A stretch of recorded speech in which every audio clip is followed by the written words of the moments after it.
శ్రీమాత్రే నమః. నమస్తే అండి, ఎలా ఉన్నారండి? అంతా బాగున్నారా? నేను కూడా బాగున్నానండి. ఈరోజు అయితే మీకు ప్రత్యేకమైన చెట్టు గురించి చెబుతాను కూడా మీకు.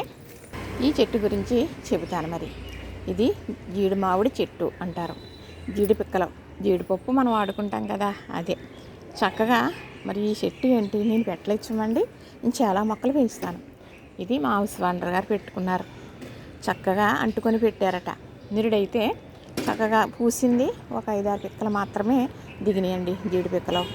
తర్వాత అవి కూడా సరిగా అవ్వకుండా రాలిపోయినాయి.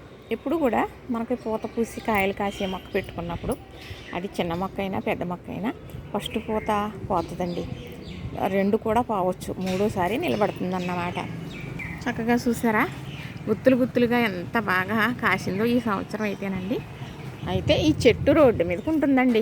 నేను గమ్ముని వీడియో తీయటం పెట్టడం అవ్వదు, కానీ చెట్టు నిండా ఈసారి చక్కగా పూసేసి, అంటే మన సంవత్సరం పూత పూసింది కానీ నిలబడలేదు. కాయలు కాసినవి కూడా ఏమి దక్కలేదు అనుకోండి, ఒక అరడజనే కాసినాయి. ఈ సంవత్సరం అయితే ఒక 100 కాయలన్నా కాసేసిందండి జీడి పిక్కలు. ఇప్పుడు అమ్మటానికి వస్తాయి అసంకాలం. చక్కగా 100 పిక్కలని 200 పిక్కలని తెస్తారు మా వారు. కోసి చక్కగా నేను మరి మటన్ కూరలో వేస్తాను, ములక్కాడ కూరలో వేస్తాను. ఏంటో కానీ ఈ పచ్చి పిక్కలు కోసుకుని వండుకుంటే రుచి వేరండి. చక్కగా మరి చాలా బాగుంటుంది అన్నమాట. మనం జీడిపప్పు ఎలాగా కొనుక్కుంటాం, కానీ ఈ పచ్చి పిక్కలు చాలా బాగుంటుందన్నమాట.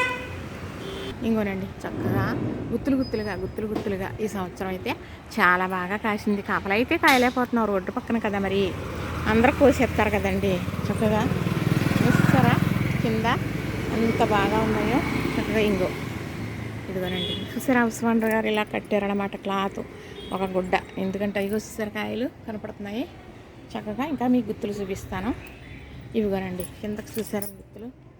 ఇదిగో ఇది 1/2 డజన్ కాయలు గుత్తు అనమాట చక్కగా. అలానే ఇదిగో ఇది కూడా ఒక 1/2 డజన్ కాయలు గుత్తు. 7 కాయలు గుత్తు. ఇది ఏకంగా చక్కగా ఎంత బాగా దిగిందంటే చక్కగా. ఇదిగోనండి, ఇది 3 కాయలు గుత్తు. ఇదిగో 3 కాయలు గుత్తు. ఇంకా పైన ఉన్నాయండి ఈ 4 కాయలు. ఇదిగోనండి, చక్కగా ఎంత బాగా ఇరక్కాసిందో చూసారా. మనం పెట్టుకుంటే తప్పకుండా మనకు కూడా ఇలా వస్తాయండి. ఇదిగోనండి, ఇదొక గుత్తు, అదొక గుత్తు. చక్కగా చూసారా, చుట్టూ ముచ్చటగా ఉంది. ఇంకా చాలా పూత ఉందండి. ఈ పూత అంతా నిలబడాలి, మరి ఇంకా కాయలు దిగాలని అనుకుంటున్నాం. మరి ఇదిగో చూసారా, చక్కగా ఈ జీడి మామిడి చెట్టు చుట్టూ చాలా ముచ్చటగా ఉంది. అందుకే మీకు చూపించాలని. చిన్నదేనండి, పెద్ద మొక్క ఏమి ఇంకా ఎదగలేదు. సరే, దీన్ని ఇత్తనం కూడా జాగ్రత్తగా మా హౌస్ ఓనర్ గారిని అడిగి పెట్టాలని అనుకుంటున్నానండి. చూసారా, నచ్చిందా? లైక్ చేయండి, షేర్ చేయండి, సబ్స్క్రైబ్ కూడా చేసేయండి మరి.